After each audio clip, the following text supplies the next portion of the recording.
rather a cool evening. And there is Miller. Miller out of the University of Miami. Strong leg. Wind at his back.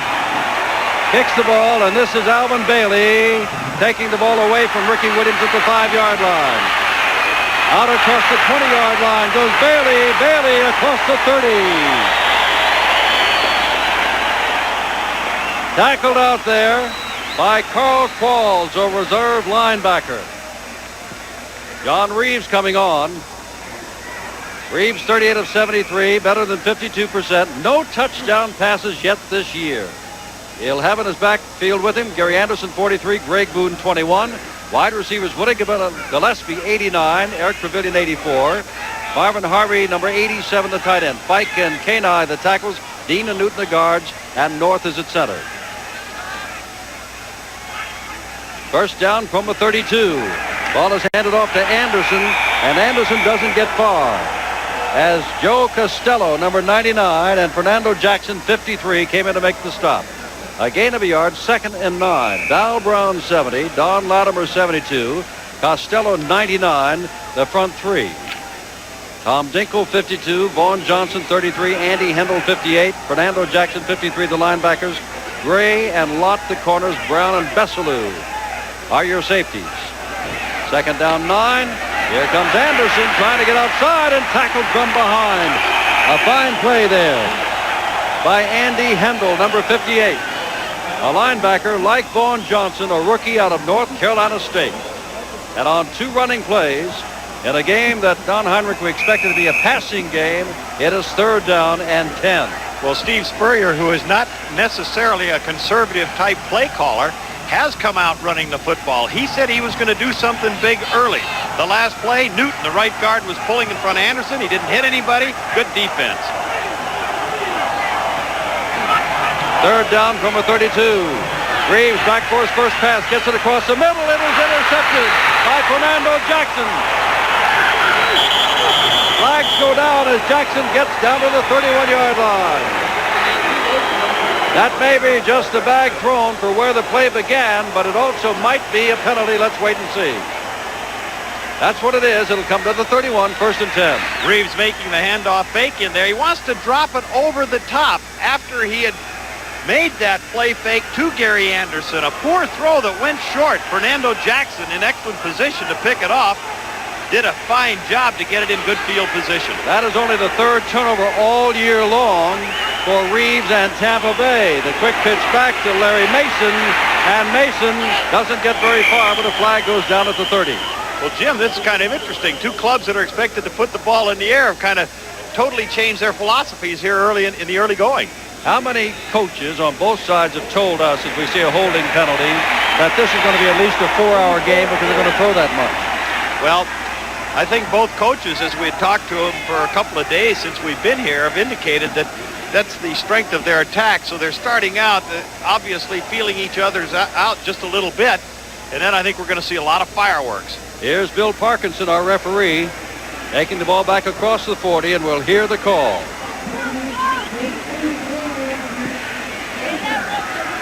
Carl Paganelli is the umpire. Headlinesman is L.T. Bonner.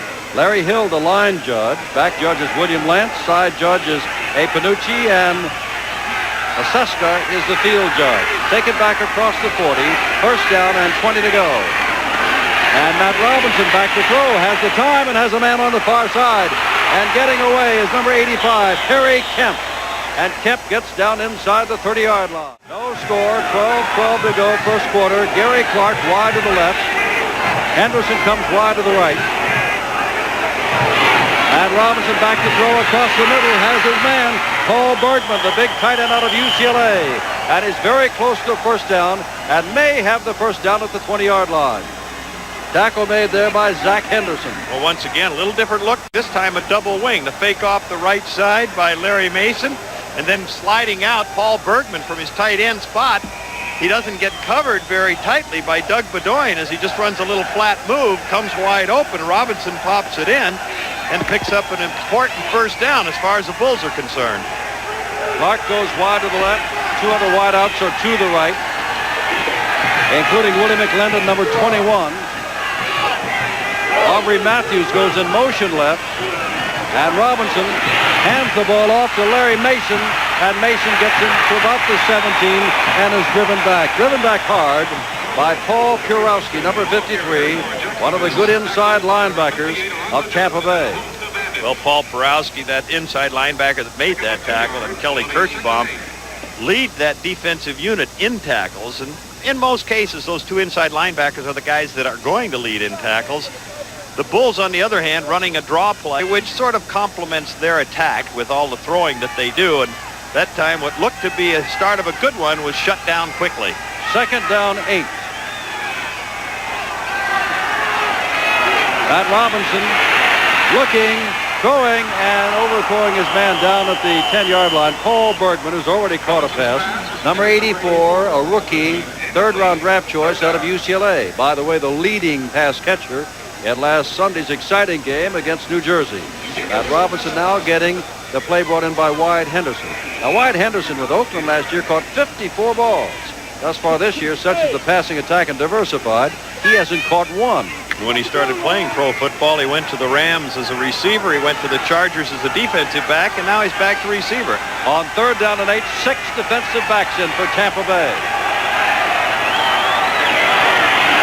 Robinson gets it out here, has his man, and inside the 5, first down. Wyatt Henderson, first catch of the season for Jacksonville, and it's 1st and goal to go. Warren Hanna was coming across that missed the tackle. Henderson coming out, runs a little sideline move. Hanna just coming into the picture, number 20, too far off of him. As he closes ground, he doesn't really put him away on the tackle. In the meantime, off camera, where you could not see it, was a free safety blitz coming. Timed it badly and did not get there to Robinson. 2 tight ends are in as Robert Young comes in on 1st and goal to go.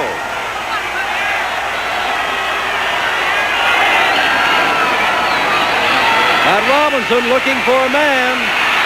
Still looking, getting the ball in the end zone, and caught, I do believe, for a touchdown by Michael Whiting. Deflected by a Bandit, and Michael Whiting came down with the ball. Touchdown, Jacksonville. Well, you know, they went with that play-action fake, the 3 tight ends.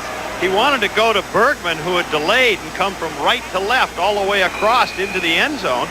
But the defense played it extremely well. However, they did not get any pass rush on him. And as Robinson started to get flushed out of the pocket, he really kind of threw it into a crowd. Could have been intercepted, but Whiting in the right spot scores 6 points. Danny Miller with Robinson to hold to attempt the extra point. On the interception by Jackson, the pass deflected to Whiting. The extra point is no good, and Jacksonville leads 6-0. As Matt Robinson makes the hand fake off to Whiting, you can see him looking over to his left side. Then from the other side, the other tight end, Robert Young's coming across, looks crowded, he gets flushed out, and then in the back of the end zone, as the ball gets knocked away and bounced back, Whiting very alertly makes a nice catch, but the extra point is missed. So that could be a big play down the road, because when you miss an extra point, 6 points is terrific, but 7 is a whole lot better, and it changes the complexion of the strategy. KIRCHBAUM was a man, Don, who deflected the ball for Whiting to haul it in. And now Danny Miller, who is about to kick off, is 8 for 10 in extra point attempts. Ricky Williams playing only his 2nd professional game. The first was the first game of last year before he got hurt. And Alvin Bailey again of the deep men. Remember, there was almost some confusion on the opening kickoff when Bailey took it away from Williams and returned the ball across the 30. Miller to kick off. And this is Alvin Bailey at the 7. The 20. Bailey gets across the 25 to about the 28-yard line, where Carl Qualls makes his 2nd tackle on the kickoff. And John Reaves with word from Steve Spurrier. Scoring drive 6 plays after the interception by Fernando Jackson. And the final pass went from Matt Robinson to KIRCHBAUM to Whiting for the touchdown. And once again, turnover time in terms of what has hurt Tampa Bay to put them behind 6-0. And we'll repeat, Don, only the 3rd turnover all year long. That's one area Spurrier wanted to improve on. They had, but the first one tonight hurt them. Anderson is one of the wideouts. Boone's own setback. Reaves on first down to throw. Loops it out. It's intercepted again. This time by Andy Hendel. Hendel inside the 20. Hendel inside the 10. First and goal to go. Jacksonville at the 8. Reaves has been intercepted again. Only one interception before tonight and 2 tonight. Well, Reaves, as he drops back, he gets a lot of pressure. You can see 72 was popping him right at that point. Latimer, and he makes a poor throw. The ball is underthrown, even though he was off balance and throwing away or falling away as he got rid of it. But then with Hendel picking it off, you'll see Hendel 58 dropping back into the middle. He's kind of looking around as he hits his zone, but the ball being thrown so short, he hits him perfectly right in the numbers, and he takes it in deep. Backfield of 2 now. It is Whiting and Mason. Second man through is Mason, who gets to about the 6. Odd thing, Don, 1 year ago, Tampa Bay had won 4 in a row. They came in and had their largest crowd ever. They had it against Chicago, and Chicago blew them out. They've won 2 in a row. They've come into the Battle of Florida. We've got better than 3 quarters to go. But all of a sudden, the biggest crowd ever is watching their home team fall quickly behind 6-0 with Jacksonville threatening again after a second interception. And the fans expressing a little dissatisfaction with the Tampa club on that last interception. 4 wide receivers this time. Confusion for that backfield of Tampa Bay defensively. Robinson being chased, gets it out of the end zone. A flag down at the 2-yard line. Flag is down at the 2-yard line. Henderson was in the vicinity along with Jeff George. And it's going to be offensive pushing off. Offensive interference. Well, the defensive coaches of the Tampa Bay Bandits said that they felt that they had to come with a lot of combination of blitzes tonight. And you're gambling when you do that you're going to get to the quarterback before he gets the ball off. That time they flushed Robinson. He just threw it out of the end zone. On the offense, number 83. Aubrey Matthews, not Wyatt Henderson, guilty of pushing off. Remember, after the Jackson interception, there was a holding penalty. But remember also, on offensive interference, they have lost a down. So it is 3rd down and 17. Well, there's that 4 wide receivers we talked about previously in the football game. And there are those 6 defensive backs, too. They call that their dime defense. Robinson standing in there, gets the ball out of bounds. Just had to throw it away. Nearest man to it, as the flag is down, is Aubrey Matthews. And, well, it's going to be a first down. Well, I think they're going to give roughed the passer. Well, Mike Butler, I believe, gave him a little extra shot just as Robinson was throwing the football. Looked as though he could have pulled off, but the official threw it down, and I think it was a good call. Good call, but bad tactic for Butler, Don, in that it's an automatic first down. Well, it would have been 4th down and 17. There, at 77, you see him coming pretty close as Butler was getting pressure there, handled the defensive tackle offensive tackle well, but then gave Robinson a shot.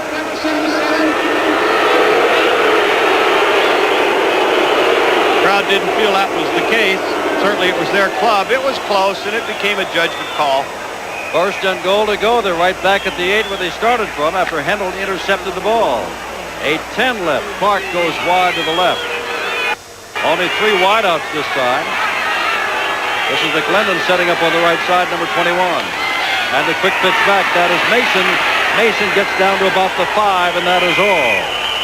As Kelly KIRCHBAUM, number 51, is on the bottom of that pile. The other good inside linebacker. Well, this has been all Jacksonville, the expansion ball club, and it's been on turnovers, something that Tampa Bay has not done, and Jacksonville has been very guilty of. And that their play at that stage was exactly the same play they started the game with. They put 3 receivers, well, actually 2, and then the tight end to that right side. They just ran a little sweep type action. Pretty well played defensively. 7:35 to go, first quarter, 6-0 Jacksonville. The threatening from the 5-yard line. Here's Mason. Oh, he's got plenty of room and scores.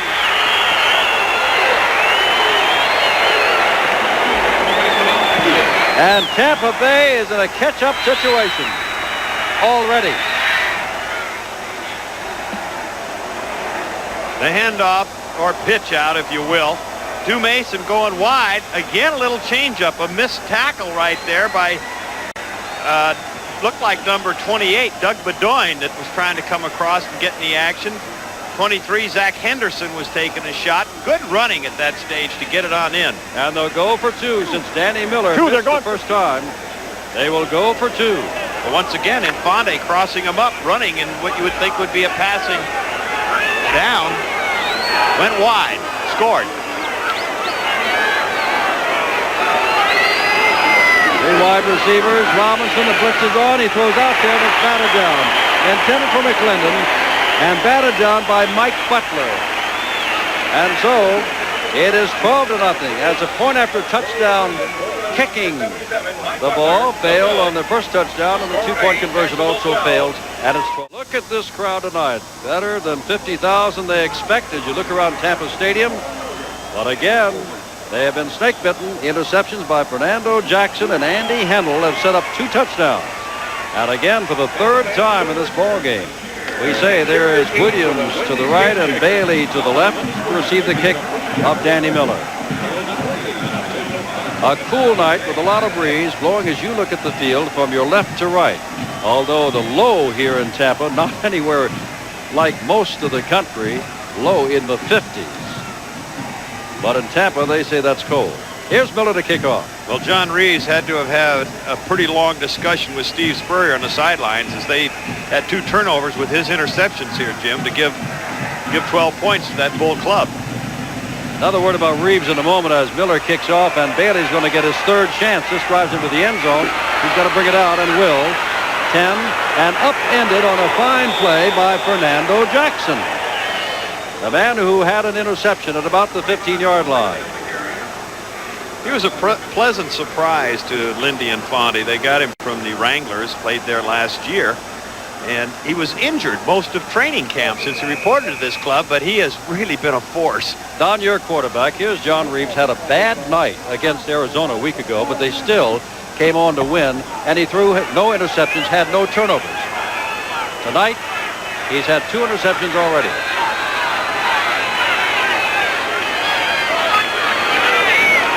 Handoff here. Anderson coming outside, and John Lott submarines him.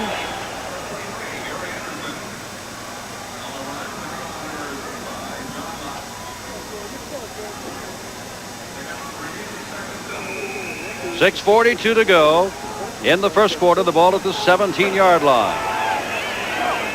Second down and 8 from the 17.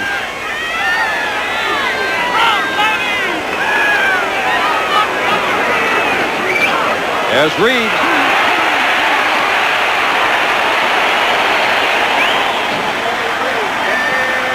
First down, Gary Anderson, Tampa Bay at their own 29-yard line. For those of you just joining us, we've got 6:10 to go. Tampa Bay and Jacksonville, and surprise, Jacksonville leads this ball game 12-0 on two touchdowns set up by two interceptions. One by Fernando Jackson. Later, a pass deflected. Whiting caught for the first score. The second by Andy Hendel, and Larry Mason took it in from 5 yards out. All extra points missed. It's 12-0 Jacksonville. Tampa Bay's got the ball at only 29-yard line. First down. Reaves intercepted twice. Back to throw and throws it out there to Gary Anderson, and Anderson picks up about 8 yards before Vaughn Johnson and Sammy Brown make the stop. And there's the exciting Gary Anderson. Two tight ends in on second down and short, about 1.5 yards. Gary Anderson is not on the backfield. Greg Boone, a good tough runner, is number 21. And that is Boone with the football, and Boone may or may not have the first down. Don Latimer making his first start because he's had a bad knuckle injury, which was operated on, came in to make the stop. Number 72. Out in the Big East, Georgetown has won, but in the ACC earlier today, North Carolina lost to Duke. Would not that have been an upset day in basketball had the numbers 1 and 2 teams in the country lost? But that's past us now. Let's look ahead to this USFL football game. From the 39, that is a first down for Tampa Bay. You mentioned Don Latimer back in that lineup too, Jim. He was a first-round choice for Denver at one point in his career, but he's working against a rookie, Lee North, in there, so he's been giving him a little problem so far in the ball game. 4.5 minutes to go, first quarter. Reaves Intercepted twice. He's going to put it up again. Puts it up again and overthrows everybody. And Don, he was going into triple or maybe even quadruple coverage trying to reach Trevilian on that play. Well, I just wonder if he really misread the defense at that stage, because Trevilian came down, ran a hook or turn-in type of a move to the inside. Gary Anderson was coming out of the backfield, swinging wide like he was going to go upfield. He sort of slowed down and stopped. Trevilian wasn't sure as he looked at him, and Reaves threw it over the top. It had to be a total misunderstanding between the three of them. 3 wide receivers out on second down and 10. Reaves run across the middle, and he's got Trevilian first down. Trevilian inside the 40-yard line and knocked out of bounds at the 38. First down, Tampa Bay, as they come back. John Reaves knocked him out of bounds. Well, we were talking a little bit earlier, what could a quarterback do, or what could Spurrier do? Well, he's doing it right now as Reaves drops back, gets excellent protection. Trevilian coming across the middle, number 84, into his zone, gets plenty of room to operate, and Reaves lays it on him. Earlier, when he had the interception, he was getting knocked all over the park there, and the most success he can have is Spurrier to give him a little support, him to make a play or two, a couple of completions, the first down that Anderson got running the football, get the confidence of the offense back, get his own confidence back. Trevilian comes out limping, as you saw, and it's first down. Reaves throwing, makes it one way, throws it the other to Boone, and Boone is down near the 35-yard line. A pickup of 2 or 3 only. Don Latimer holding on along with Tom Dinkle. Tom Dinkle started 10 games for the Bengals last year. Tom Dinkle was captain of the special teams of the Bengals last year. That is Boone, and Greg is out of Duke. Well, Reaves wanting to go with the double screen. He picked it out to the left side to Anderson and then came back to Boone on the right side. Looked like it was going to set up well, but the defense closed it in a hurry. Larry Brodsky goes wide to the right as a replacement for Trevilian. Anderson comes to the left. 3.5 minutes to go in this quarter. Tampa Bay down by 12. Second down and 7. And Boone with the football. Boone wins his way inside the 30, near another first down at the 29-yard line. It'll be third and short. And you're not hearing boos, you're hearing for Boone. Vaughn Johnson, one-time rival in the Atlantic Coast Conference from North Carolina State, knocked down Duke's Greg Boone. In the 7-year addition, Fred Dean, an offensive left guard, was pulling across from left to right, trapping to that side to give Boone the opportunity and a little bit of daylight to get started in there. Again, 2 tight ends are in, Anderson and Boone, on third and short. This is the best drive thus far tonight. Here's Anderson. Oh, look at this fellow scoop. He's got the first down. Closed down as he got to the 26-yard line by Brown and Veselu. But nevertheless, he picks up the first down after following a good block by Greg Boone. Excellent blocking off the left side, and you called it perfectly, Jim, because they had not gotten much blocking out front of it. Boone, 21, who is a solid blocker, clears the way. Anderson timing it perfectly as he was gliding to the left. Saw that little crack, little daylight, accelerated through there. Watch for Willie Gillespie. He's wide to the right, and Kevin Gray is playing well off him. Here's Reaves, but he's throwing out to the right, but over there instead for Marvin Harvey, the tight end. Marvin Harvey, they're going to mark it just shy of yet another first down. Sammy Brown, out of Georgia Tech, ran him out of bounds. And Spurrier felt that Harvey was a great addition when he joined the club this year, just his second year. Moved ahead of their existing starting tight end to earn that job.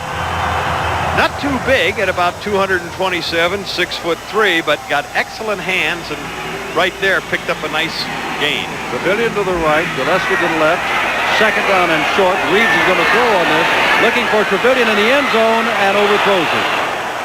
Back in the end zone with him was Kevin Gray. And it's third down and a yard to go. Less than 2 minutes to go, and this is the first quarter. Tampa Bay on 2 interceptions by 2 different linebackers, Fernando Jackson and Andy Hendel, set up 2 scores. One scored by Whiting, catching a pass, and the other, Larry Mason, running it in from 5 yards out. Well, you know, when you call pass plays, you're always guessing what the defense is going to be in. And Steve Spurrier worked on a particular play for a long time the last couple of days. Wanted to go to the post with Trevilian. That time he didn't get the defense he wanted, and it was just a ball that Reaves threw away. Third down, a yard to go. Second man, Anderson to go outside. He's got the first down. Gray came up to make the stop with some help from Andy Hendel. But Gary Anderson out of Arkansas picks up another first down. And a good adjustment by Anderson. He's got the lead blocked by Boone, 21. There's no hole when he wants to go off the right tackle. He dips it outside with his quickness and then just turns it upfield before 2 or 3 defensive people close on him. But a good adjustment since there was nothing in the immediate area that he wanted to hit at the point of attack. First down just inside the 13-yard line of Jacksonville in this Battle of Florida. 2 teams from the state of Florida meeting for the first time. There's Boone trying to get outside. Boone maybe got a yard. That is all. Run out of bounds by Bessalou and John Lott. Bessalou's got quite a story. A couple of years ago, driving up a pike near Miami, he saw a car go off the road and into a deep lake. He stopped his car, dove into the lake, and pulled a woman to safety through a half-open window. A nice ending to a rescue story, remembering the great Kansas City Chiefs back who lost his own life trying to save those of a couple of youngsters just last year. Put the ball at the 12, second down and 9. Less than 40 seconds to go, first half. Spurrier with three wide receivers now in his offensive attack. Second down, straight up the middle. That is Gary Anderson. Anderson scored in the first game of the year from there against Houston, a 12-yard run on a play just such as that. Spurrier crossing him up a little bit, gave him what you might interpret as a pass look. Anderson stepping inside on the draw fake. Closes pretty well from the inside, gets some help there. Vaughn Johnson, Andy Hendel, the 2 North Carolina State stories of the guys. That's the end of the first quarter. 2 turnovers. Interceptions by Jackson and Hendel led to the 2 touchdowns, but Tampa Bay is coming on when we come back. But at the end of the quarter, 12-0 Jacksonville.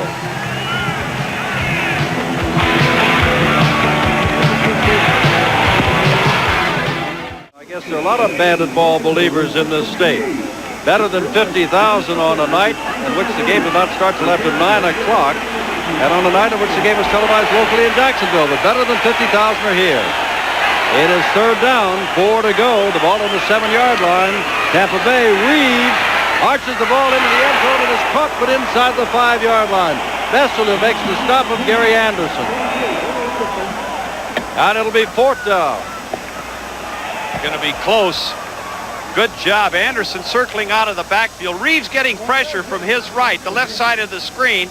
Takes a little shot as he unloads the ball, as does Anderson by Bessalou when he made that catch. So it was a good job of Reaves standing in there with the blitz coming. It was a good job of Anderson catching the ball in the crowd, and the officials are coming out to make a measurement. It was that close. He may have it, Don. He may have it. 1st and goal to go. We'll see as he stretch the chains. Where he ended up, he didn't have it, but where he caught it, he did have it. So the official made a good call because he gave him all of his forward progress, not where the tackle ended up on the ground. 12-0 the Bulls, but here come the Bandits. 1st and goal to go. The ball is at the 2-yard line. Excellent drive here by Tampa Bay. They've controlled that ball for any number of minutes, and while they're down 12-0, 6 points here would be a tremendous lift by virtue of the fact that no extra points were scored by the Bulls' 2 touchdowns. Brazilian has not caught a touchdown pass all year. He led the league last year as the man in motion coming this way. But that's Anderson diving. Touchdown! Gary Anderson has now scored 5 touchdowns. That is all that Tampa Bay has scored all year. And how about that leaping ability there, Jim? Because he took off at about the 4-yard line and cleared that pile. It really took it up over the top and into the end zone. You see right there, leaning sideways, taking a hit from the other side. Wanted to come a little wider right off the tackle spot, but veered it over the guard. As it piled up, he sprung in the air and got 6 points. And now Zenon Andrusyshyn will try the extra point. It is up, and it is good. 14-19 to go in the first half.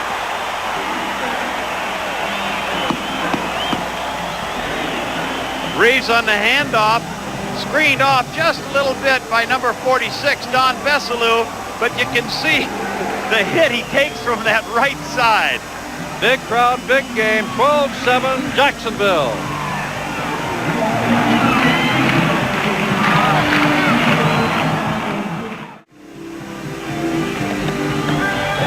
Consider John Reaves nor anyone else has thrown for a touchdown this year. That means that all the touchdowns that Tampa Bay has, Gary Anderson has gotten, and the longest run has been 12 yards for a score.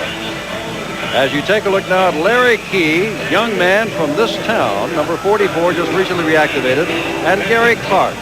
The two men are deep. Key is 44 and Clark is 80, and this is the young, whoops, before his home crowd, Key picks up the ball, and here he comes. Out near the 20. He played at Florida State. And Andrusyshyn will come back and Matt Robinson will come on. Here's the scoring play, 85 yards, a 2-yard run by Anderson. And for the first time tonight, Matt Robinson comes out as a quarterback.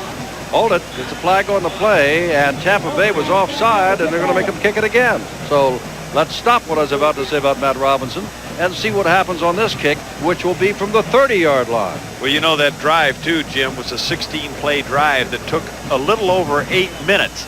And when you have the type of attack that this Jacksonville Bull Club,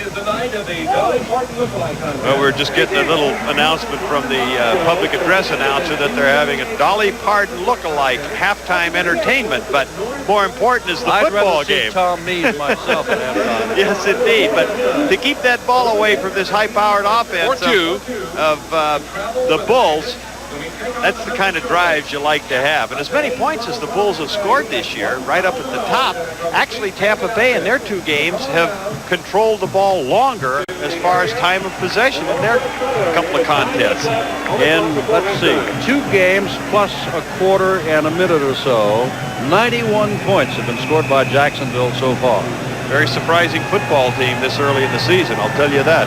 Andrusyshyn to kick off again. And this will be a low bouncing ball. And it is going to be picked up by Aubrey Matthews. Matthews in a crowd and gets some extra yardage, but gets across the 30-yard line. Now, I will say what I was about to say after the last kick. That is, for the first time, Matt Robinson is going to take over the ball in his own territory. First time tonight. Well, that field position he got on those couple interceptions. With Don Heinrich, I'm Jim Simpson. We're in Tampa live before the biggest crowd ever to watch a Bandits game at home. The ball on the 21-yard line, 1st and 10 for Jacksonville. They lead 12-7 with 11:58 to go in this first half. Well, after that rocky start, Jim, they begin to show some signs. They've made that long drive, 16-play drive for a touch, and then last time, but for a drop ball, they would have kept the drive alive. So it looks like they're getting it back together. Jacksonville has not been able to move the ball except to short distances, but good enough for a couple of scores. They throw the ball out here, and Michael Whiting can't hold on to it. Dives for it just in case they might rule it a backward pass, which they do not. So it is 2nd down and 10 from the 21-yard line. Well, you can see the pressure put on by James Ramey, a former NFL and CFL. Here's what has happened in the first 3 possessions of Jacksonville. They got it on their opponent's 31 after the Jackson interception. They got it on their 8 after the Henkel interception, and they scored both times. Andy Hendel made the 2nd interception. 6 defensive backs now. Again, we've seen that more often than not for Tampa Bay because they expect this 3 or 4 wide-out situation from Jacksonville. 2nd down 10. Robinson throws, and it is almost intercepted. Getting up across the way is number 23, Zach Henderson. Anderson almost had it as Bergman was overthrown. Well, they got reasonably good pressure on Robinson right there, but the ball just being thrown poorly was almost a crucial turnover as far as Tampa was concerned. Don, unless they get a first down here on 3rd and long, it'll be their 2nd consecutive possession in their own territory. They've thrown the ball 3 times and then had to kick it away. Let's see if they do not do that this time and are successful. 3rd and 10. If they do stop them here, they should get reasonably good field position. Derek Kemp wide to the right. Look out! Robinson goes down. The sack by Butler. inside his own 10. They'll mark it at about the 12 because the impetus took him back there, but in any event, they got to kick the ball away again. Well, Butler really did a job beating Nat Hudson, the right offensive tackle. You see him take an inside move, right hand up, shoves Hudson to the outside, catches him off balance, and really a quick move on his part. Wasn't that effective a pass rusher? He was a good pass rusher at Green Bay, but has seemed to have improved in playing with a lot more intensity. And now Henley is in the end zone kicking against a stiff wind, and Bailey is at his own 45-yard line, and he doesn't fair catch the ball. And they definitely will get better field position now, Jim. That sack was important. Deflected out of the end zone. It's a safety. It's 12-9, and they'll have to kick it away from the 20. Well, we expected a lot of scoring in a football game, not quite the way we've seen it. The result of 2 interceptions early in the game for the Bulls, then a nice drive by Tampa Bay. Now the blocked punt, but the fact that they will get the ball kicked back to them from that 20, 12-9, it's like a baseball game at this stage. I believe it was not Kelly KIRCHBAUM. I believe it was Alonzo Johnson. Pressure coming from the left side of the kicker. You'll see him just coming in the picture there, high in the air. Big Alonzo, and that's one thing that he does so well, is rush the passer. He's got great speed, got good quickness on the blitz. That time he used it to block the punt. Oh, it is 12-9. Number one. And they'll have to kick it off from the 20 when we come back live to Tampa. Oh, get it. Hey, mother, how you doing? Ball is first and goal to go Jacksonville. As Lynn Infante said, I'm surprised about 2 things. We won our first game going away, and the second game against New Jersey, we should have won and did not. Well, Jim, and you could also say turnovers, which Spurrier has been glad that they have had so few this year. 3 times tonight they've been hurt with those 3 interceptions. This could end up an 80-yard drive stopping that touchdown. They've only had 2 turnovers before tonight, 3 already in this first half. Robinson straight ahead. Look out. Very close to the touchdown is Larry Mason. Kelly KIRCHBAUM and Doug Bedoin trying to stop him, but it is second down and goal to go from the 1. Hard running by Mason, just up the middle. Nothing fancy, just blowing up in there, but he made a good move to slide to the right side and then back to the left. At that stage, he got picked up by Gruber, who was in there to make the tackle, but good running by Mason, who was a final cut of the Miami Dolphins. Less than a yard to go. Second man through, Mason. This will be third down. Clock stops momentarily only while they unpile the group. Good job defensively to stop him at that stage. Jim, that brings up a situation now, assuming that Lindy Infante looking on and signaling the play in, assuming that the Bulls do not get in here on this play. It would be 4th down, just about a minute to go, the ball at about the 1-foot line. You're the coach. Do you go for it or do you go for 3? Well, right now, Matt Robinson's not even going to wait till it's 4th down. It's 3rd down, and he's going to call timeout. Robinson goes over to the sidelines to talk to Infante, who had been signaling in the play. Robinson took one look and said, now wait a minute. But they've called time before this largest crowd ever, as we suspect, to watch Tampa Bay play here in Tampa Stadium. And you know, they're expecting a big crowd for the Generals game tomorrow. Out in Pittsburgh, they say they're going to sell out tomorrow for the debut of Mike Rozier and the Maulers back home. So attendance-wise, this is truly a big weekend for the USFL. Yeah, and a good decision by Robinson there. They had 3 timeouts, not wanting to make a mistake or possibly misunderstanding what Infante was signaling in, or maybe didn't like the play. He said, forget it. I got 3 timeouts. This is no time to have an error at this point of the football game. We've made a long drive. We want to get 6 points. Don't want to settle for 3. I'm going over and just make sure exactly what my leader wants to run this time. And if not, what does he want to do on 4th down? Should I take another timeout? Robinson has the nose of the football almost on the plane of the goal line. That's how close it is. And a pretty good center up front in Dave Odie.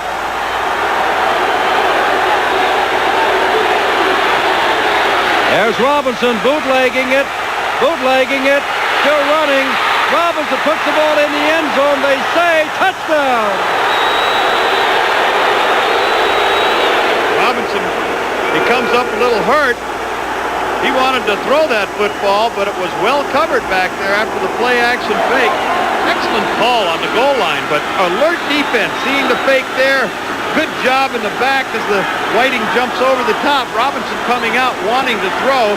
51 coming across, trying to get to him. Kelly KIRCHBAUM then getting some help.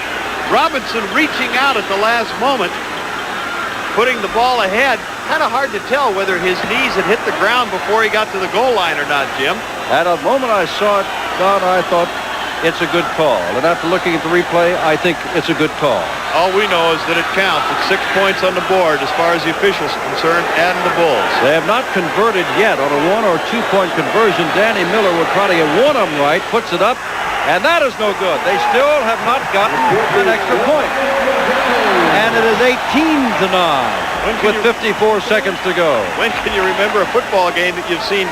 Well, of course, one was a try for 2 points, but after touchdowns that no points were scored. Here, two kicks, and oftentimes extra points can come back to haunt you in a football game, and I think it's a terrific rule to have that 2-pointer in the USFL as they do, because as this game goes down the road, if you were to assume that Tampa were to come back and score and kick an extra point, they could make that score 18-17, or then a field goal would be all they might need. But I think we're going to see a lot more fireworks before this football game's over. 54 seconds to go in the half. Miller to kick off. And he's going to kick it along the ground. Whoops. Picked up there by one of the tight ends. That is Harvey. And Harvey does not look like a scatback, does he? Almost looked like he lost the football there for a moment. But they say that he has got it. The man with him, Courtney and Carl Qualls, and we've called his name a few times on kickoffs tonight. Number 55, the rookie out of Idaho State. There's a scoring drive, 80 yards, 13 plays, and Robinson, technically, you got to say the 1 yard line. That'll go in the record books that way, but you and I know it's about the 1 inch line. A long way to run for about an inch or so. From the 31. First down, Tampa Bay, they're down by 9. Harvey should have taken it straight up the field, Jim. Paralleling like that cost him. Here's Reaves. Reaves puts it up for grabs, and it is grabbed by Trevelyan. And a flag down. They may have roughed Reaves, which would give them some more yardage. Trevelyan caught the ball, but Reaves was rough, and that will move them to about midfield with the first down. Reaves was hit extremely late.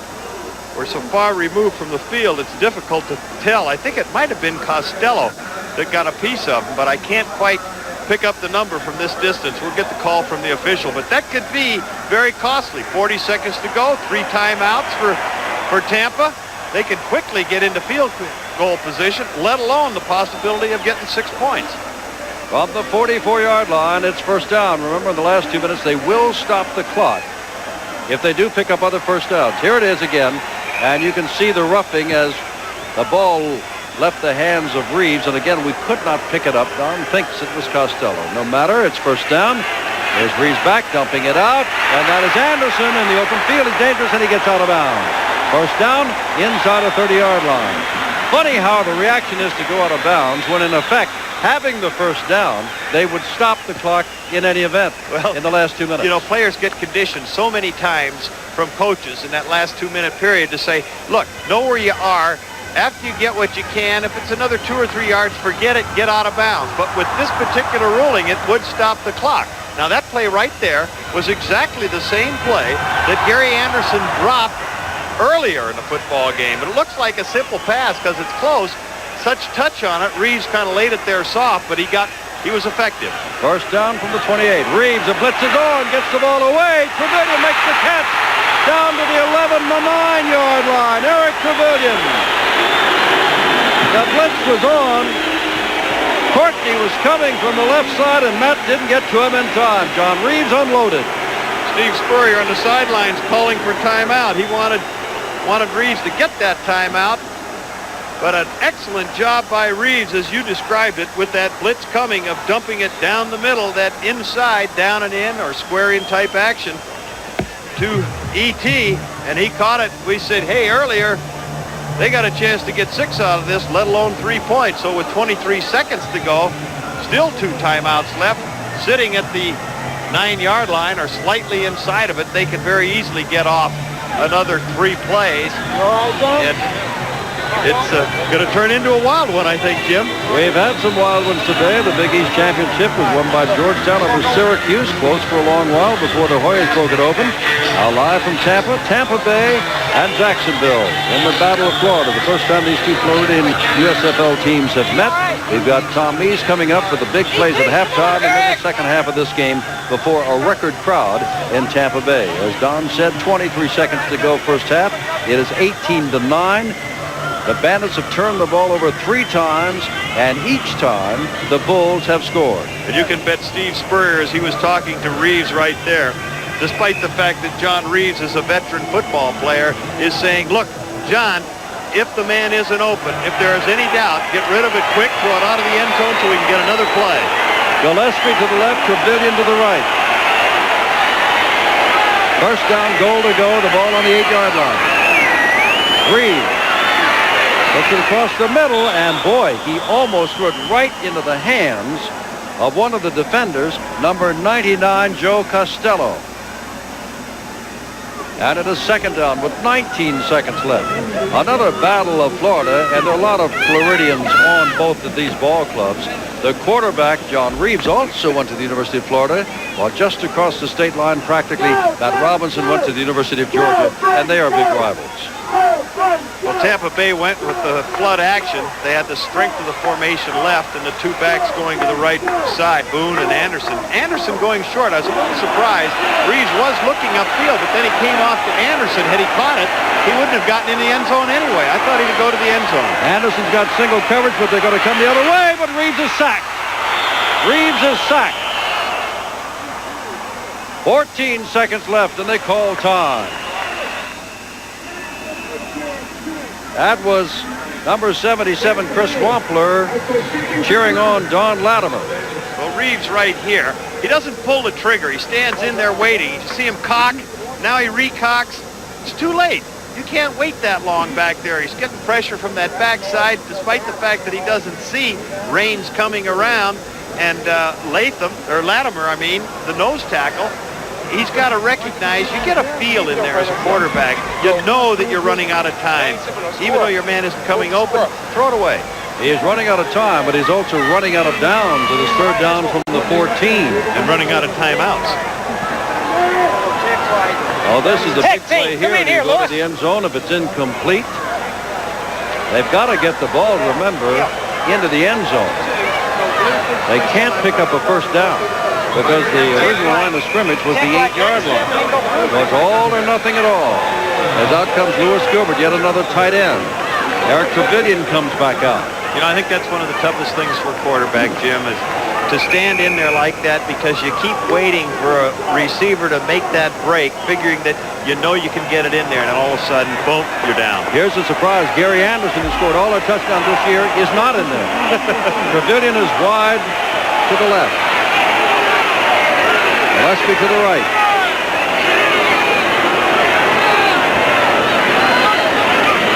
Third down 12. Reaves pumps once, puts it high in the air. No good. Knocked away. Vaughn Johnson and Bessalou back there. I believe it's Johnson who really knocked it away. And it's fourth down. Good job by Johnson to get back there. They went with the back coming through, hooking up. Reaves pump faked it to him. It's sort of like a short hook and go type of a thing. Tried to lay it soft over the top. Then Johnson right on the spot. 3 downs from the 8-yard line, and they'll try a field goal from the 19-yard line for a 29-yard effort. Zenon Andrusyshyn in there from 29 yards out. The ball is up, and it is good. So they do get on the scoreboard with a 29-yard field goal with 6 seconds to go in the half. And that makes it 18-12. Jacksonville, which has led all the way. Steve Spurrier, you could see him brushing away the hair from his eyes. He's a quarterback. He loves to score. He's got a good offense, but then a first down at the 8 and had to settle, kicking the ball away with a line of scrimmage at the 12. Well, you have to think, initially, when you get the football as deep as they did, the ball was a little bit of a short kick as they kind of squibbed it and picked up at that stage. They did not bring it back a long way. Marvin Harvey, the tight end, kind of left them backed off at around the 31-yard line or so where they started their drive. But then they moved it nicely downfield, and you would have thought when they got inside at that 8 or 9-yard line that they'd have gone to the end zone. They really didn't. Everything was underneath, and they did have to settle for 3. Jacksonville 1-1. Tampa Bay about to kick off 2-0. Tampa Bay next Sunday has another tough one. This one is proving tough tonight. They go on out to play at Denver before coming home on a Monday night game to play Birmingham. So things don't get any easier back there. Clark is back along with Aubrey Matthews. Clark number 80, Matthews 83, 6 seconds to go in the half. Kicked the ball along the ground, picked up by one of the up men, and we'll have to pick out his number for you. That is number 52, Tom Dinkle, as time has run out in the half. What a half this has been. 3 turnovers by Tampa Bay gave Jacksonville the lead, and the lead at the half, 18-12. Huge crowd on a cool night in Tampa Stadium, where their team has not led since moment 1 of this ball game, Saturday Night Live on ESPN, but they've got the ball now out at their own 38-yard line, 2nd down and 10. Spencer Jackson has replaced Willie Gillespie. Jackson's number is 88, just reactivated. And remember, Ricky Williams is in there for Gary Anderson. These back throws as he is hit, and that's why the ball is underthrown. He really took a shot as he was hit. It looked like Fernando Jackson was in there. Tom Dinkle came from that right side, right in the lane where Reaves was throwing the football, and had he been able to get that ball up just a little bit, he would have had a completion because they were in a man-for-man coverage, as secondaries will be when the blitz is on. 3rd down and 10. Word, we have not heard that he's any worse. We did hear that nothing was broken, but now we understand Matt Robinson, quarterback Jacksonville Bulls, will not return tonight. With 6:28 to go, 3rd quarter, 18-12 Jacksonville. 3rd down and 10 for Tampa Bay. And the Bulls using a 4-man rush with 5 DBs. 3 wide receivers for Tampa Bay. They put the ball out there, and it was caught by Brodsky, but not enough for the first down. But a flag goes down. Did they grab him by the face mask, or was there unnecessary roughness? Flag goes down, and that would be enough for the first down if it is against Jacksonville. Number 20. And it's against Jacksonville. Billy Caesar, I believe. 82 coming downfield right there. That's Larry Brodsky. Picked him up from New Jersey, steps inside. Billy Caesar gets an arm in on him, the 6-year veteran. He's their 6th defensive The ball will be back moved in most cases, but he got in there just a little bit quick on Brodsky. Ball at the 48-yard line of Jacksonville. Pass interference, number 22 on the defense. It's a first down. Over here. On what? On what? Well, I believe the official, when he called the interference call, he said number 22, Kevin Gray, but I think he meant Billy Caesar. That was Caesar on the play. Bill Parkinson, a referee. Remember the other members of his crew, Carl Paganelli, L.T. Bonner, Larry Hill, William Lance, Judge A. Panucci, and Sestra. That time has been called on the field. We'll tack on 15 more yards. They're going to chalk on 15 more yards. Somebody said something out there. Well, there go 15 more. You got to figure that he said, wait a minute, Kevin Gray is 22. He goes over there, expresses a little dissatisfaction. He said, how can you call it on me? He said, wait a minute, we'll get bigger numbers for you. I didn't hit him. I was clear over here. That was Caesar, number 20. Whatever was said, somebody said something the officials didn't like. It's 18-12 Tampa Bay trailing, and they've got a first down at the 32-yard line.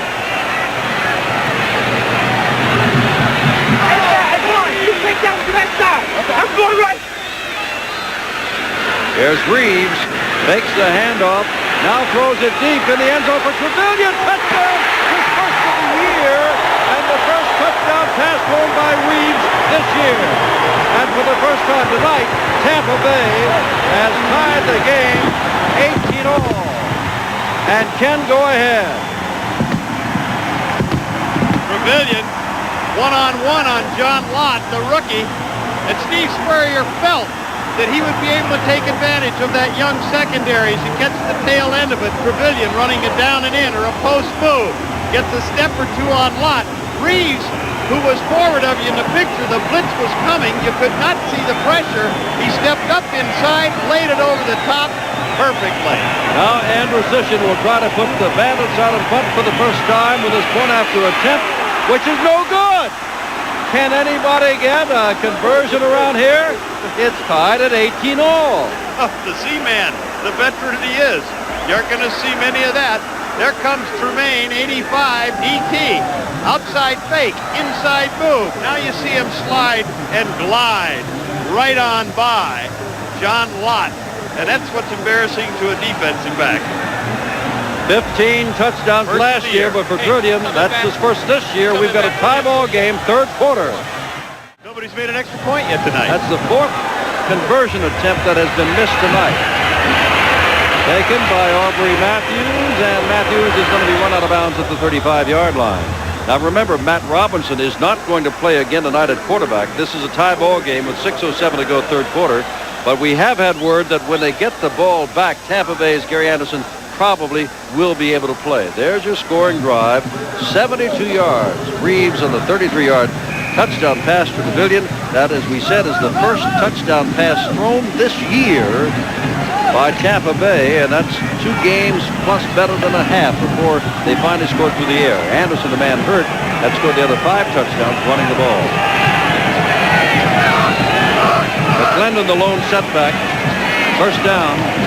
There's Mahfouz in trouble. Look out! Look out! There goes Bedoin.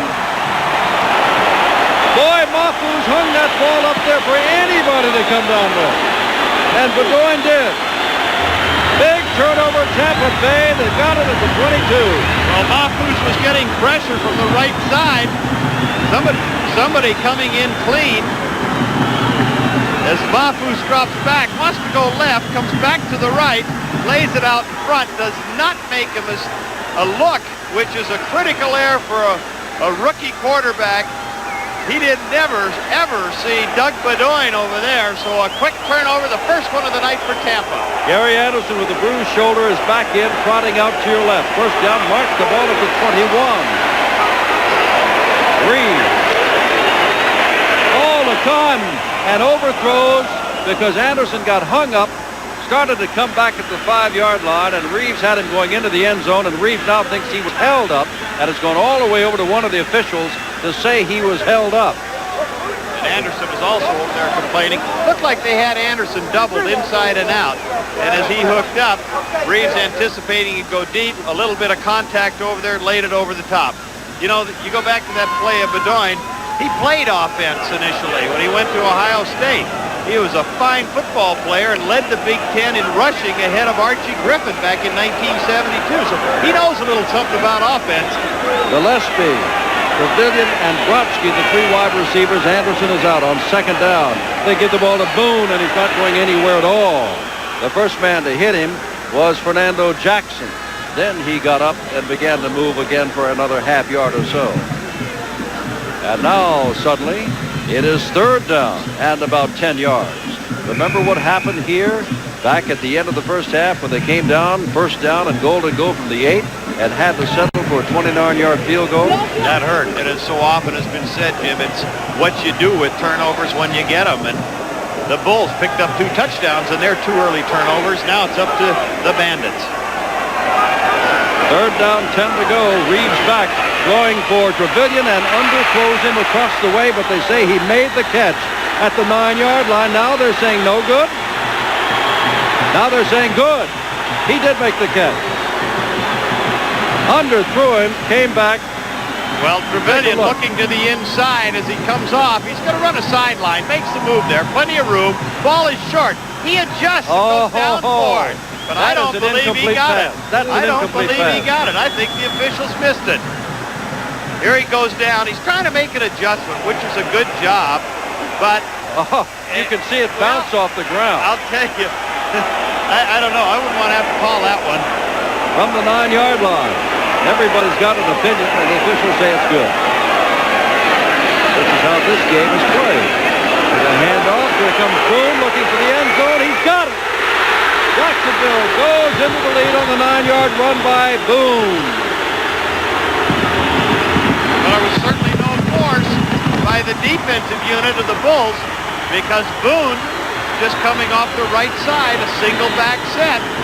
Nobody there. You can't see anybody come in the picture. One shot at him. It's a miss at that stage by Caesar. And Boone goes on in for the first lead of the Tampa Bay Bandits tonight. And now the big guessing game. Will we have a point after touchdown successful tonight? Andrusyshyn tries and has it. 4:04 left in the third quarter. Boone out of the backfield, lined up directly behind. They call that their bandit set, sort of a double wing look. There's Caesar missing at the goal line or about the 2 or 3. Good body lean by Boone. He's a low, stocky guy to begin with. And as he gets that forward motion, from this angle, you'll see him kind of lean into Caesar right there. Nothing fancy. You don't limp leg him. You don't straight arm him. He just uses balance. As we leave you, Don Veselu is still complaining about that complete pass.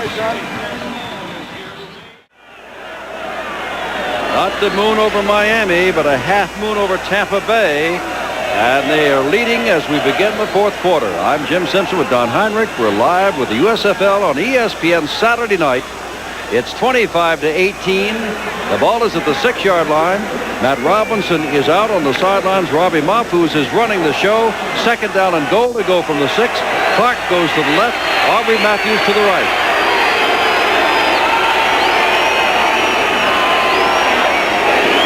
McClendon coming this way. He's got some running room, and he's got a touchdown. Excellent sweep out there to that right side. Good blocking out in front of it. McClendon running hard. You'll see the pitch, the sweep, 66 in front of it, 64 out in front of it. Howe, Collins, good block by Bergman at the tight end. They had trips set to the right side. 2 wide receivers out there. Again, the pitch. Different little look at it. Tucks the ball away. Really doesn't have too much to do except cut in, run hard, smell the goal line, get that last couple of yards. And now Danny Miller 0 for 2 in conversions. Will try to tie the ball game up at 25. He has missed both.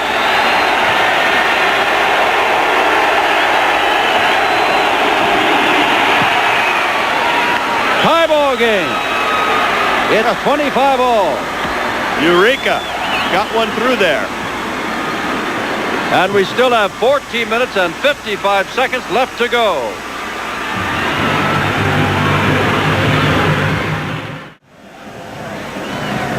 Time left, 7 minutes, 21 seconds. Tampa Bay's got the ball at its own 19-yard line after a 26-yard net punt by Henley. He was unhappy. The score is 25 all.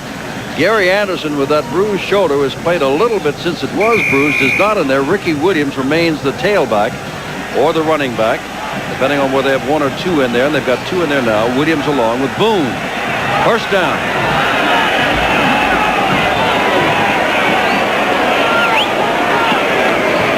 And there is Ricky Williams, and he is ridden down very quickly from the top. Looked like Michael Raines was up on top of him, and Don Latimer down below.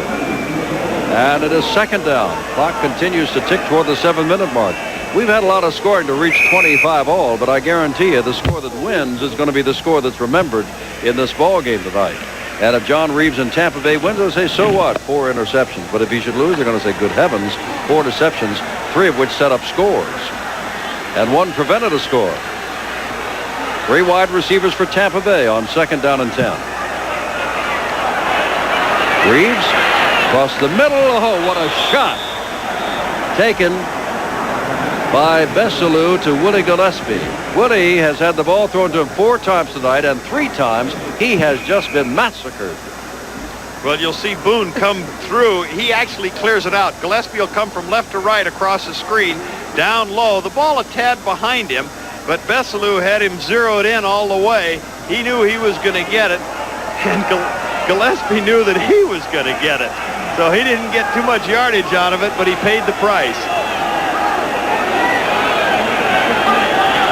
Third down and 8.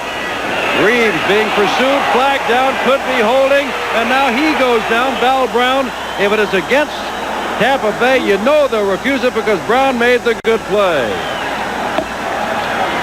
That'll be close to a 13 or 14-yard loss on the sack, and most likely it is a holding call against the Bandits. And that would mean they would be punting from the end zone. So field position once again would be in favor of the Bulls. From the end zone into the stiff wind. 61 offense holding, 66 offense holding. The penalty is declined. 4th down. The official says Nat Newton, the right guard. Lee North, you'll see him inside there, number 66 and 61 respectively, and 70. Right there, John Canine. They just pull him right to the ground. Clark is standing inside the 45-yard line of Tampa Bay for this Andrusyshyn kick. Kick is away. Clark calls for a fair catch.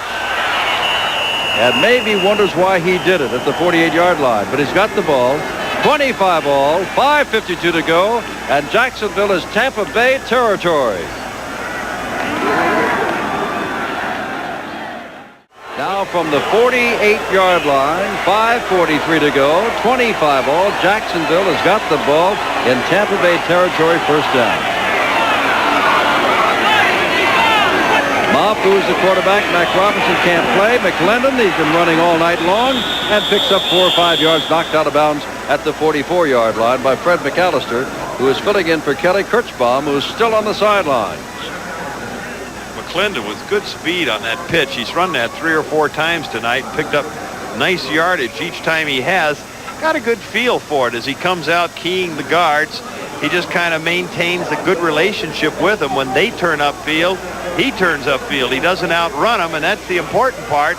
But when he does see that daylight, that's when he turns on and accelerates. Second down and 6. Quick count. McClendon looking for running room and manages to get the ball. Lost the football. McClendon lost it. The officials say Tampa Bay got it. Look at the fight for that ball down there. Could be Bedoin, 28. That's who it is. It appears to be. Bedoin, who intercepted a pass earlier to set up a touchdown by Boone, makes the recovery of the fumble by McClendon. Well, McClendon struggling for extra yards. You see him come off the right side right there with a handoff from Mafus. As he struggles through, he goes down. The ball will sort of trickle out. There comes Bedoin on the inside with a lot of other people grabbing, and as frequently you see that struggle, the guy with the strong arm wins. Bedoin did it. First down from the 40-yard line. Tampa Bay. Reaves to throw on first down.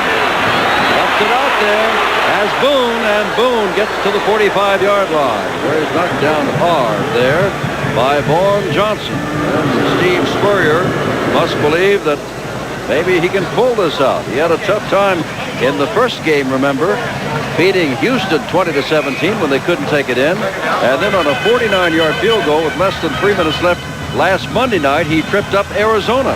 In that game, his team had no turnovers. Tonight, they have had 4 interceptions. Second down and 5.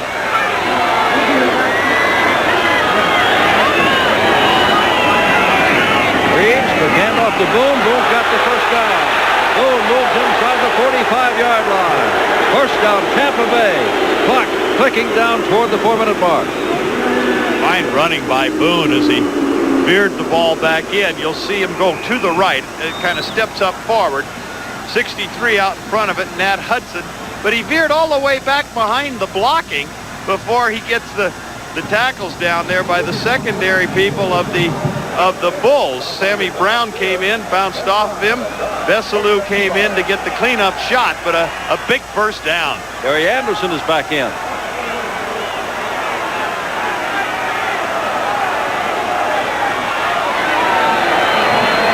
Long count by Reaves. And here's Anderson. And he's going to be knocked down. A good tackle by Don Besselou, the former Dolphin, who played some of 1983 for the Los Angeles Raiders, the Super Bowl champions. Come on, John! Well, we spent a Monday and a Saturday in Michigan, and Novo Vujovic won both ball games within the last minute. And now we're spending a Monday and a Saturday with Tampa Bay, and could it be that Andrusyshyn is going to win 2 games in a row? The wind, he will have to kick into it if it comes to that, but it's coming down to 3:25 now. Here's Reaves on second down, putting it over the middle. Oh, almost picked off by Besselou, and then almost caught by Trevelyan. Well, it bounced off of Besselou, should have been intercepted, but then could have been caught by Trevelyan had he been alert. Trevelyan coming behind him. There you see Besselou reacting back. The ball short, right through his hands, and then just a little out of the reach of Trevelyan. The play previous to that, Gary Anderson on that sweep appeared to be a little bit hurt and came out of the ball game, Jim. We have not seen him come back in yet. Well, he's had those bruised shoulders suffered earlier, and he's on the sideline now, but now it looks like they're looking around his legs. Big down, 3rd and 9. But it's 3rd and 9. It is a big down. So what do you do if you don't make this? Here's Reaves. He's going to run for it. He's not going to get it. Reaves is not going to get it. Vaughn Johnson, number 33, is a man who got him around the ankles, and then he got some help from Joe Costello. But it is 4th down, and you would imagine that Steve Spurrier would say you got to go for it. That is Anderson with his knee. That is not a big concern now. I mean, if his health is always a concern, but the 4th down play is of concern, and let's see what they do. 4th down, 6 to go, tie ball game, clock running, 2:50 left. Well, Steve Spurrier is well, not they're going to try Andrusyshyn. Well, I don't know about this because he's kicking. Now the wind has shifted around. Hold it. The wind has shifted around and is now, if anything, a little quartering, but from behind him. But they've run out of time, and that may really take him out of field goal range. If he weren't already at about a 60, well, at what, a 57-yard mark, this would make it over 60 yards. I was going to say Steve Spurrier is not above gambling with a fake punt at that stage had he not chosen to go for the field goal. It appears as though he might have Penalty is declined. 4th down. intentionally taken the penalty to try and get a little more area to operate on the kick, but the Bulls have declined the penalty. Well, they'll stay right there, only this time they're going to kick it away, meaning punt it away. High ball game. Facing a possible overtime. Andrusyshyn gives a punch to it. The ball is going to be put down inside the 5-yard line. How about that? Tim King, a reserve safety, gets downfield, puts the ball down, and Jacksonville is bottled up. But time is running out. 2:26 to go, 25 all. Steve Spurrier's team thwarted a 34-yard punt, but the big thing is where it stopped, and was stopped by Tim King. And the big thing behind that is what the defense does here. They want to get them 3 and out. If they can hold them back in there, the fact that that wind is quite stiff, the Bulls would have to kick into it, and chances are Tampa Bay would get it up around the 40 or 45-yard line. Now, Tampa, on the other hand, has 3 timeouts. How many would they choose to use as they wind to the 2-minute in order to try and salvage some for the offense? Bobby Mapu is playing, of course, because Matt Robinson hurt his foot and is out. Glendon gets a couple of yards. Well, better than that. Across the 5 and out to about the 7. They may even mark it at the 8-yard line. Funny about that wind, I couldn't believe, not that Zenon was going to actually kick, but the wind has shifted around. We've got less than 2 minutes to go. It's tied at 25.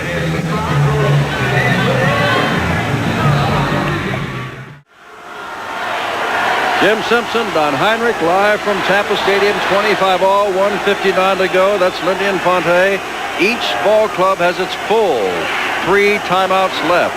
By the way, Willie McClendon, who fumbled, but with no real problem except they kicked the ball within the 5-yard line, has gained 95 yards rushing the ball on short carries all in this half.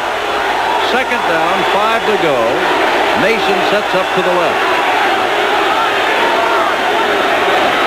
And they're going to give it to McClendon again. This time he gets out to the 10. It'll be 3rd down and 3 to go from there.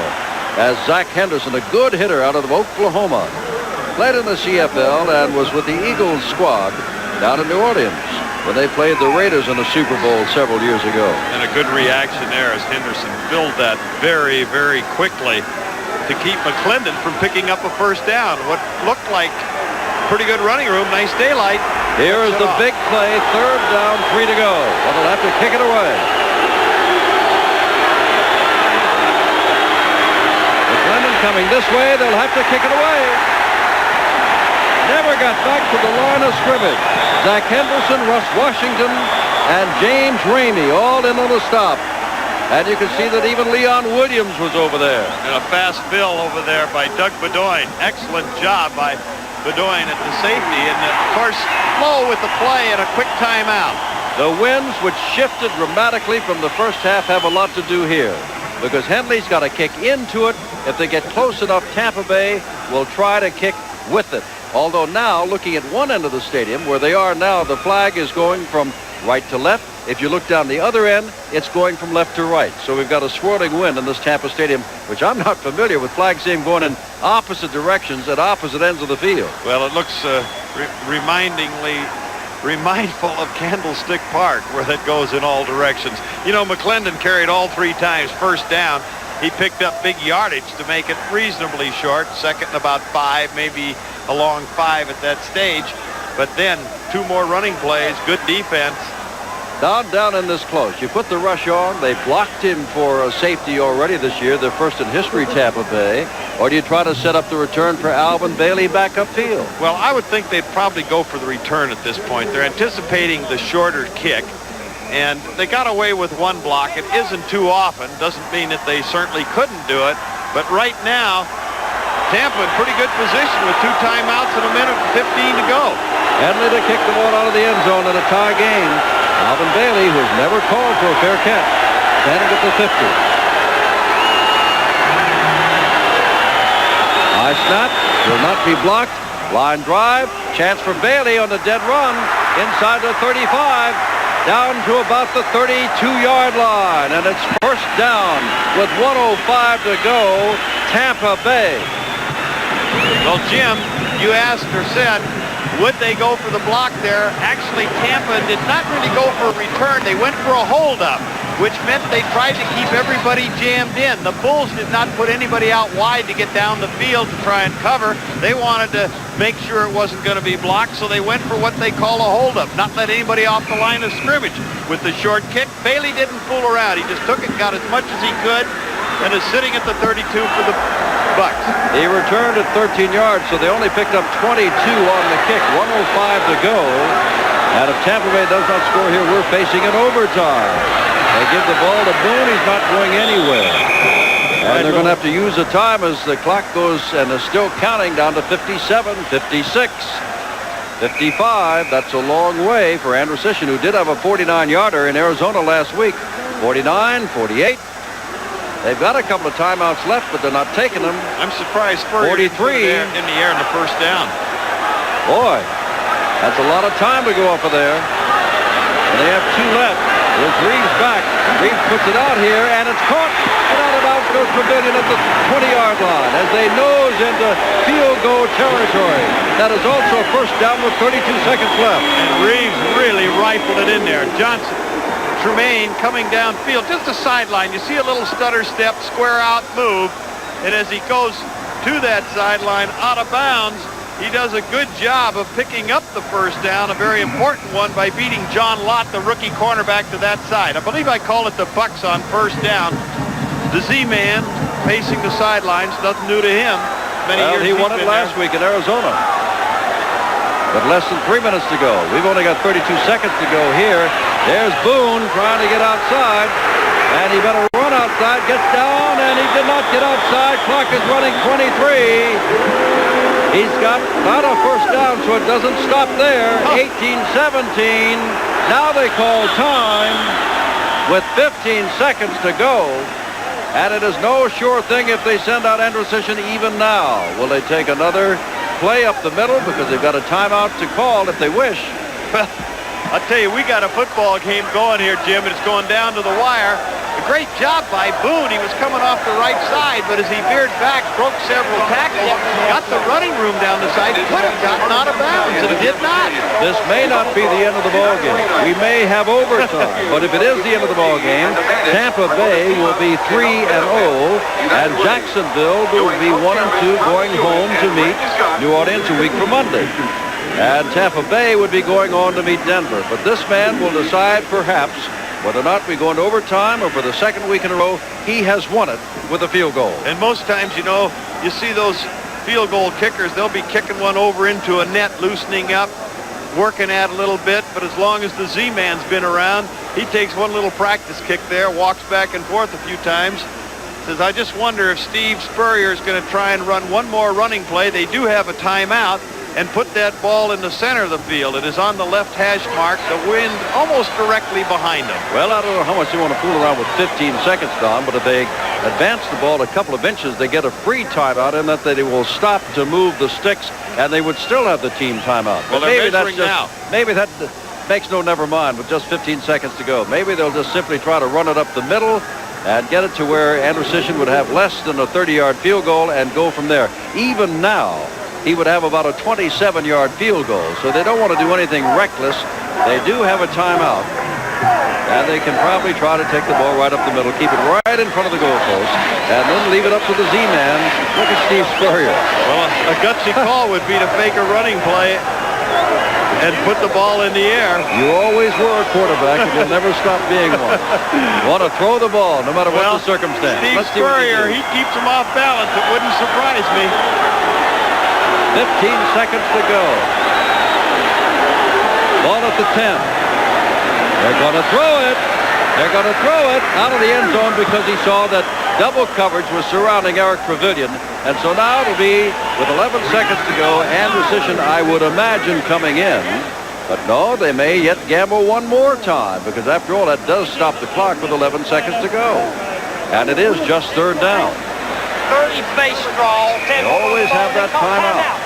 And as we said right now, barring a loss on the play, which would be hard to imagine, that Andrusyshyn would have no more than a 27-yard field goal to win. But they're really playing with the clock with 11 seconds left.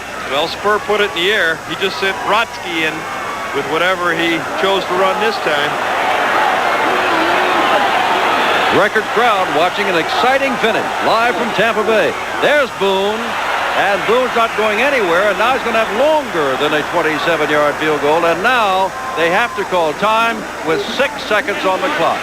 We either have a third straight win for Tampa Bay, the second time that Andrusyshyn has done it, or we go into overtime here in Tampa Bay on Saturday night. And there's no guarantee, the way they've been kicking the ball tonight with missed conversions on both sides, that this will be a successful kick. Well, it figured to be a pretty close football game. Some circles about a touchdown difference in favor of Tampa, but I think that most people in this area would figure it was coming down to the wire, and you can't get any closer than this one. Zenon Andrusyshyn had a 29-yard field goal tonight. This will be about a 30-yard field goal to win the ball game with 6 seconds to go. The third in a row for Steve Spurrier. This is a timeout, naturally, called by Tampa Bay. They would love to win it. Remember, they had won 4 in a row and came here against the Chicago Blitz last year and were devastated by the Blitz, blown out before their previous largest crowd in history of better than 45,000. Tonight, 52,000, or I should say 51,200. And at one time, it was 12-0 on 2 interceptions that led to scores. Now with 6 seconds to go, they're going to try to win it before this record crowd and make it 3-0. 30-yard field goal attempt by Andrusyshyn is good! With 2 seconds left.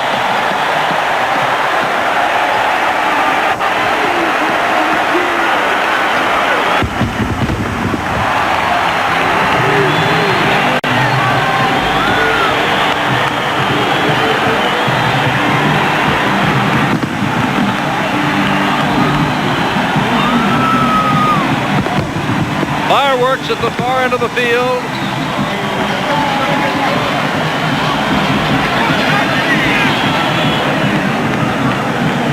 Good recovery on the hold right there as the Z-Man comes through.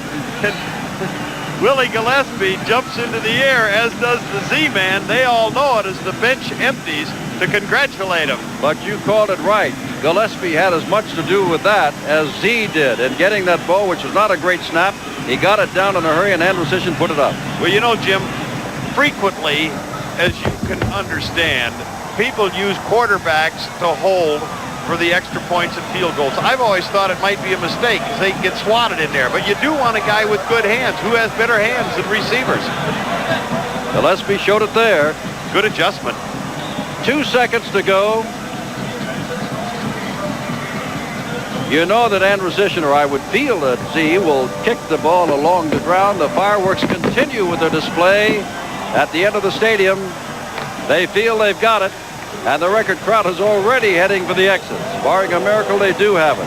And you know, Infante, for 2 weeks in a row, after winning the first one, going away from the Federals, loses in the last moments to the Generals on a field goal, and apparently he's going to lose tonight on a field goal here. Now it is picked up by a linebacker. Time has run out, and that is all as Aubrey Matthews goes down. Ball game is over, and the Bandits win it 28-25 at one of the most exciting games, and rightfully before a big, big crowd. Infante comes over the loser. Spurrier and Tampa Bay the winners.